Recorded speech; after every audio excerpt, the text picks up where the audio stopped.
মানে কন্ট্রোভার্সি করার জন্য আর কন্ট্রোভার্সি নেওয়ার জন্য আমি দেখছি প্রত্যেকটা মানুষ একদম মরিয়া হয়ে আছে।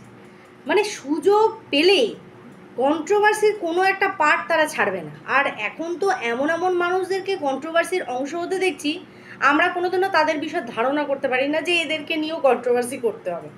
যেমন আমাদের মহুয়াদি ভাই, প্রবাসী ঘরকন্যার মহুয়াদি ভাই, এই মানুষটি একটা সজ্জন মানুষ। মানে সত্যি কথা, আমার দেখা একটা ভদ্র সভ্য মানুষ যদি হয়, এই মানুষটিকে আমি দেখলাম। তার কথাবার্তার ধরন, তার আচরণ, তার চলাফেরা, তার কাজকর্মর মধ্যে একটা কী জানি, মানে একটা মানে সৃজনশীলতা, একটা খুব সুন্দর একটা বিষয় রয়েছে, খুব ভালো লাগে। তো অটোমেটিক্যালি সেই মানুষটার প্রতি মানুষের ভালোবাসা বাড়তে থাকে।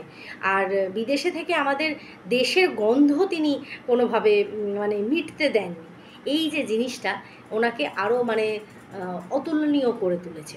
তো এই মানুষগুলোর ওই গত পরশু করা একটা ভিডিও থেকে মানে এমন তার একটা বিহেভিয়ার আমাদের সকলের সামনে এসেছে, সেটা নিয়ে আমরা না কন্ট্রোভার্সি না, কারণ ওই মানুষটাকে তেড়ে ফেড়ে বলার মতন কিছু নেই। কিন্তু হ্যাঁ, কিছু জিনিস যেগুলো সত্যিই আমাদের খারাপ লাগছিল, যে না না, উনি যথেষ্ট একজন ম্যাচিওর মানুষ আর যথেষ্ট বুদ্ধিশীল একজন মানুষ, তার কাছ থেকে আমরা এগুলো কেন এক্সপেক্ট করবো? তার কাছে তো আমরা গেছি জিনিস শিখতে, দারুণ ইন্সপিরেশান মানুষ। কথা বলার ধরন টরন বা কীভাবে খারাপ কোনো বিষয়টা বোঝাতে গেলেও সেটাকেও যদি ভদ্রভাবে আমরা বলি, মানুষ কিন্তু শুনতে বাধ্য। মানুষ শুনতে বাধ্য, কারণ ভদ্রতার আগে কোনো কিছু মানে থাকে না।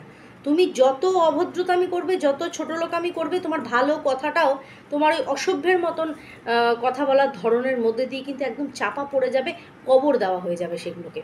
সেটা কিন্তু কোনো সময় উঠে আসবে না। কিন্তু আমরা যারা মানে কন্ট্রোভার্সি ক্রিয়েটাররা হোক বা সাধারণ মানুষরা হোক, তাদের কাছে গিয়ে যদি কোনো একটা কথাকে যথেষ্ট নম্রভাবে ভদ্রভাবে যদি তাকে বোঝানোর চেষ্টা করি, আমার মনে হয় সেই জায়গাটা কিন্তু অবশ্যই করে শুনবে। আর অবশ্যই এটাও দেখতে হবে যে যে মানুষটাকে আমি সেটা বলতে যাচ্ছি, সে কি আদৌ ওটার যোগ্য, মানে তারও কি আচরণটা ওই রকম অসভ্য? কারণ কথাতে আছে যেমন কুকুর তার তেমনি মুগুর। মানে এটা কি, যে যেমন কাজ করবে তাকে তার ভাষায় বোঝাবে, বোঝাতে পারছি? কিন্তু যদি কেউ ভদ্রভাবে কথা বলে, সেই মানুষটার সাথে গিয়ে আমি অভদ্রতার পরিচয় দিই, তখনই কিন্তু জিনিসটা একদম মতলব কাম হোনে সে পেহলেই বিগড় জায়গা, এরকম একটা ব্যাপার আর কি। তো সেরকমই মুয়াদিকে নিয়েও দুটো কথা বলে ভিডিও করেছিলাম। না, খারাপ কোনো ইন্টেনশান ছিল না, নেইও কখনো। যে জিনিসটা মনে হচ্ছিলো যে না, কেন পারবে না, ছেলে মেয়েরা বড় হচ্ছে, তারা রয়েছে সঙ্গে, 7 দিনের জন্য দেখতে দেখতে দিন কেটে যাবে। তাহলে কি আমাদের স্বামীদের তো আমাদেরই সাপোর্ট করতে হবে, যে না তুমি ওই দিকটা সামলাও, আমি আছি, এই ভরসাটা ওদেরকে দিতে হবে, তাই না? যার জন্য মানিকবাবুকে কিন্তু আমরা অনেকটা ইতস্তত বোধ করতে দেখছিলাম বিষয়টা। সেটাই আমাদের বলার বিষয় ছিল, আর কিছু। তো যাই হোক, তার আগে বলি welcome back to my channel. কেমন আছো তোমরা সবাই? আশা করি সবাই ভালো আছো, আমিও ভালো আছি। দিনের প্রথম ভিডিও নিয়ে চলে আসলাম। আমি জানি না ভিডিওটা কতটা ইম্পর্টেন্ট হবে, বাট আমার মনে হলো আমি এটা নিয়ে একটু আলোচনা করি। ঠিক সেই রকমই আজকে একজনের আমার 13 ঘন্টা আগের একটা পোস্ট আমার চোখে পড়লো, কমিউনিটি পোস্ট। সেটা দেখে আমি অবাক হয়ে গেলাম যে এই মানুষটাও কি শেষমেশ কন্ট্রোভার্সি চাইছে? সেটা কে? সেটা নান আদার দেন আমাদের গৌরব তপাদারদা। সে অ্যাকচুয়ালি যে কিনা প্রেত কথায় যে গৌরব, সেই গৌরব। তো গৌরবের আরেকটা পরিচয় আমি জেনেছিলাম বছর প্রায় 2 আগে। সেটা হচ্ছে যখন মনে আছে নিউটনের একটা ঘটনা ঘটে, তো নিউটনের সাথে কি নিউটনের আরেকটা কী যেন নাম আছে, তামিন্দা না তানিন্দা, কি একটা নাম আছে আমি জানি না। তো ওর সাথে কিন্তু আবার গৌরবের খুব ভালো পরিচিতি। তো আমাদের আরেক বোনও আছে যে কিনা আমার ভিডিও দেখে, আমাকে খুব ভালোবাসে। সেই বোনটিও কিন্তু গৌরবের সাথে যোগাযোগ করেছিল, অবশ্যই করে তার সেই যোগ্যতা আছে, মানে ক্ষমতা আছে। তো গৌরবের সাথে কিন্তু যোগাযোগ করেছিল আর এই বিষয়টা বলেছিল। তখন কিন্তু গৌরবেরও অনেকটা মানে হাত ছিল এই বিষয়টাকে সর্ট আউট করাতে। তো যাই হোক, তারপর থেকে তো সবই নর্মাল চলছে, ঠিক আছে। বাট ওই নিউটনের সাথে ওর একটা ভালো সখ্যতা আছে। দেখো, মানুষ, আমার বান্ধবী, ধরো আমি একটা উদাহরণ দিই, আমার বন্ধু বা বান্ধবী যেই হোক না কেন, ধরো আমার কাছে সে যথেষ্ট ভালো রয়েছে, কিন্তু আমি জানিই না যে ও পিঠ পিছে কোথায় কী করছে। গৌরবের ক্ষেত্রেও বিষয়টা তাই হয়েছিল, ও জানতো না, ও অ্যাকচুয়ালি জানতো না। হ্যাঁ, জানানোর পর ও বলেছে ঠিক আছে, বিষয়টা আমি দেখছি, এটা এরকম আর ওর দ্বারা হবে না। মানে এই যে ভরসাটা, যে আমার বন্ধু, আমার পরিচিত মানুষ, আমি অবশ্যই করে বললে পরে সে শুনবে, এই যে বিশ্বাস ভরসাটা আর কি।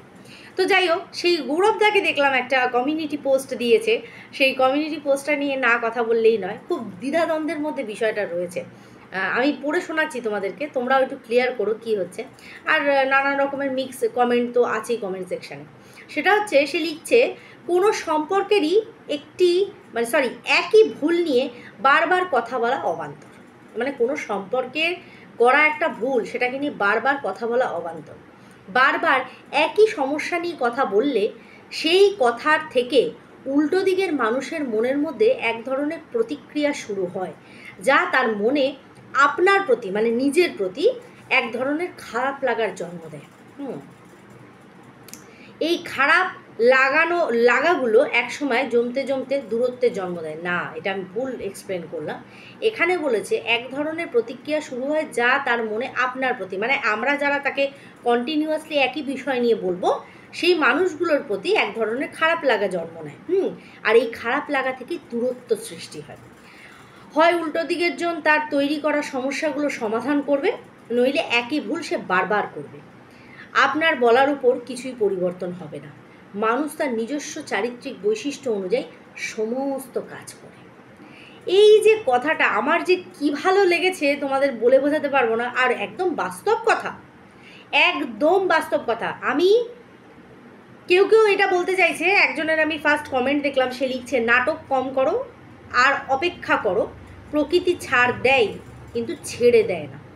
মানে এটা বলতে চাইছে সে, মানে যে এই কমেন্টটা করেছে, সে বলতে চাইছে মানে এই ঘটনাটা গৌরবদার, আর গৌরবদা এটা নিয়ে এক্সপ্লেন করতে বসেছে। দেখো, সেখানে আমি অনেকেরই কমেন্ট আমি দেখেছি যেখানে কিনা একটা মেয়ের নাম উঠে এসেছে। ঠিক আছে, এক সেকেন্ড আমি বলছি। আচ্ছা, এক সেকেন্ড।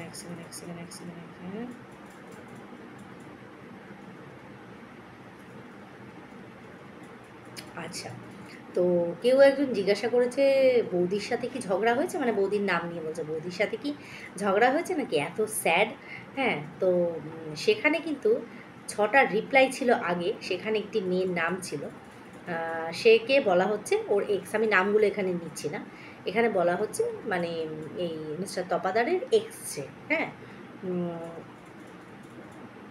এক্স্যাক্টলি। আরেকজন লিখেছে যদি বারবার সেই ভুলটা আমি মানতে না পারি তাহলে সম্পর্কটা থেকে বেরিয়ে আসবো। দেখো, এইবার এই যে মিক্স কমেন্ট সেকশানে মানুষ অনেক কিছু বলেছে একদম ঠিক বলেছ, নিজের লাইফের কিছু এক্সপিরিয়েন্স মনে পড়ে গেল। সবার জীবনেই কিন্তু কিছু না কিছু রয়েছে। তুমি আর বলো না প্লিজ, যার ক্যারেক্টার এমন, একজনের সাথে এতদিন সম্পর্কের পর আরেকজনকে বিয়ে, আগের মোটিভেশন আমার যে যা এক্স জিএফ, কত নাটক ফালতু একটা। মানে বলতে চাইছে যে অনেক দিন একজনের সাথে সম্পর্ক ছিল মিস্টার তপাদারের, হঠাৎ করে তার সাথে এখন কাট আপ হয়ে গিয়ে নতুন যাকে বিয়ে করেছে তাকে বিয়ে করেছে। এটা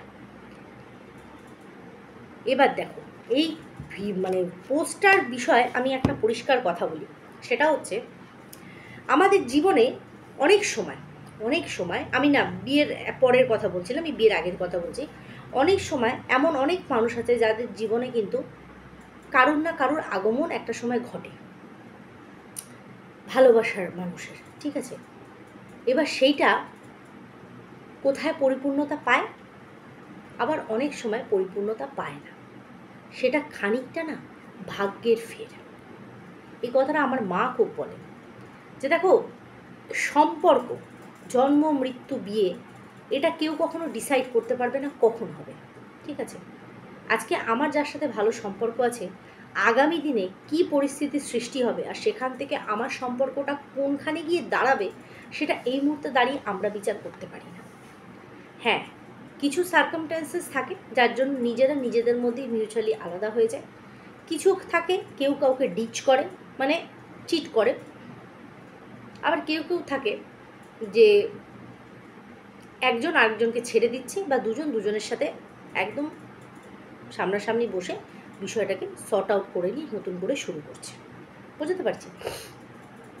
সেখানে গৌরবদার এই কথাটা আমি সম্পূর্ণভাবে এগ্রি করি যে আজকে একটা মানুষকে যদি আমি বলি তার জন্য কোনো পরিবর্তন হবে না, সে কিন্তু একই ভুল বারবার করবে, কারণ সেটা তার চারিত্রিক বৈশিষ্ট্য। আর এটা ফ্যাক্ট, এটা ফ্যাক্ট, ঠিক আছে? আবার অনেক ক্ষেত্রে হয় না। যেমন দেখো, আমি তোমাদের বলি, মন্দিরার যে ঘটনাটা ঘটে, যেগুলো উদাহরণস্বরূপ চোখের সামনে আছে তাই বলছি, সেই সময় কিন্তু আমরা সত্যি খুব অবাক হয়েছিলাম। কারণ সোমনাথ ওকে এত ভালোবাসে, এত কিছুর পরেও এত দিনের সম্পর্ক, মানে এত বছরের প্রেম, এত বছরের বিবাহিত জীবন সমস্ত মিলিয়ে 12 বছরের যে তাদের একটা জার্নি, সেটাকে এক নিমেষে ভুলিয়ে দিয়েছিল সে। সমস্ত কিছু ছেড়ে ত্যাগ করে বাড়ি ঘর ফাঁকা করে, মানে একটা বিধিবিচ্ছিরি কাণ্ড হয়েছিল। তারপরে গিয়ে ও সেই সংসারে পুনরায় ফিরে এসে এত সুন্দর করে গুছিয়ে সংসার করছে। আর তার ইনলসরা, মানে হাজব্যান্ড থেকে শুরু করে শ্বশুর শাশুড়ি ননদ সবাই যেভাবে ওকে আপন করে নিয়েছে, এটা কিন্তু সত্যি ভাগ্যের ব্যাপার। মানে মানে হাজারটা পুণ্য করলে মনে হয় এইরকম জীবন মানে মানুষ পায়। কিন্তু আমি বলবো না যে ও যেটা করেছে সেটা ঠিক ছিল না, সেটা অবশ্যই অন্যায় ছিল, অন্যায় ছিল। দোষ করা একটা বড় বিষয়, কিন্তু সেই দোষটাকে যে ক্ষমা করে দেয় না, তার মনটা অনেক বড় হয়।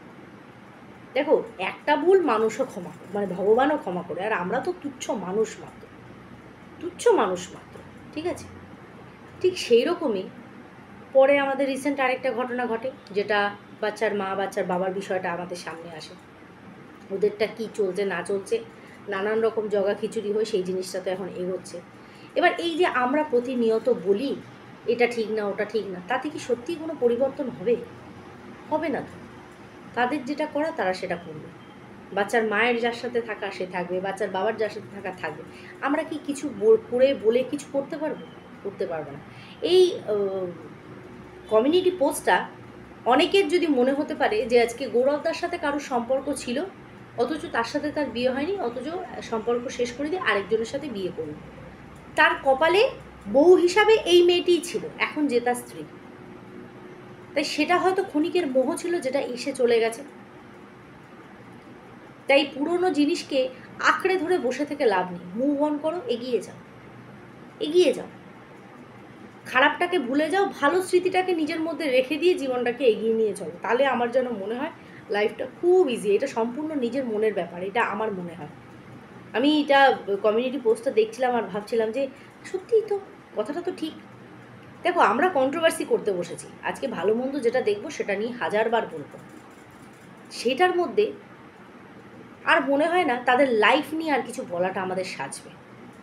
কারণ আমরা যেটাই বলি না কেন, করবে তারা সেটাই যেটা তাদের করণীয়। তাহলে বেকার আমরা বলে মুখ ব্যথা করছি।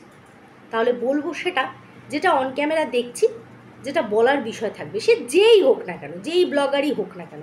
আমরা তো কন্ট্রোভার্সি ক্রিয়েটার, আমাদের কাজই তো সেইটা। সে যেই হোক না কেন, এই যে আমরা নতুন নতুন টপিক খুঁজে নিয়ে আসছি বা দেখতে পাচ্ছি, সেটা নিয়ে আলোচনা করছি, সেটাই বা আমাদের কম কিসের? সেটাও তো একটা বড় বিষয়, তাই না? তো গৌরবদার বিষয় এই কথাটা। এইবার আসি আমাদের নানাদার দেন অমাবস্যা দেবী। গামলা রানী মনে হয় কাল ভিডিও দেয়নি, তো অমাবস্যা দেবীর ভিডিওটা দেখলাম। খুব ছোট্ট একটা ভিডিও করেছে। সেই ভিডিওর মধ্যে সকালবেলা খাওয়া থেকে শুরু করে, দুপুরবেলা খাওয়া থেকে শুরু করে, সন্ধ্যেবেলা খাওয়া থেকে শুরু করে, রাত্রিবেলা খাওয়া থেকে শুরু করে ভিডিও শেষ। খাওয়া খাওয়া খাওয়া, মাঝে মধ্যে উনি দুটো কথা বলেন, একবার করে থমকে দাঁড়িয়ে যান, ক্যামেরার দিকে তাকান, ডোক গেলেন, আবার দুটো কথা বলেন। এইগুলো আমার কাছে কন্ট্রোভার্সির পার্ট না। আমি যেটা বলতে এসেছি সেটা হচ্ছে, এদের বাড়ির বেড়াল বাচ্চাটা, যেটা কিনা পান্ডে নামে পরিচিত ছিল, বিগত কিছুদিন যাবৎ তাকে দেখা যাচ্ছে না। পান্ডের ভেলকি আমরা দেখতে পাচ্ছি না। তার মানে এই বাচ্চাটাও কি কোনো শিকারির শিকার হলো? এই নিয়ে কটা বাচ্চা গেল? 3 নম্বর না 2 নম্বর? মনে হয় 3 নম্বর, যদি ভুল না হয়ে থাকে। এরা অন্যের বাড়ির বাচ্চাকে কি সামাল দেবে?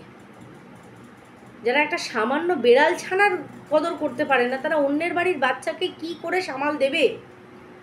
সেই কারণের জন্যই বাচ্চা তাদের কাছে যে নেই, এটা আবার একদিক দিয়ে স্যাটিসফাই, সত্যিই স্যাটিসফাই।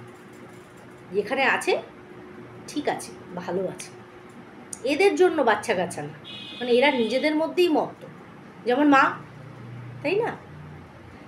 তো এই প্রশ্নটা সবাই করো যে বেড়াল ছানাটা আবার গেল কোথায়? তাকে নিয়ে কোনো কিন্তু উচ্চবাচ্য নেই, তাই না? চলো সবাই খুব ভালো থেকো, সুস্থ থেকো, দেখা হচ্ছে নেক্সট একটা ভিডিওর সাথে, ততক্ষণের জন্য টাটা।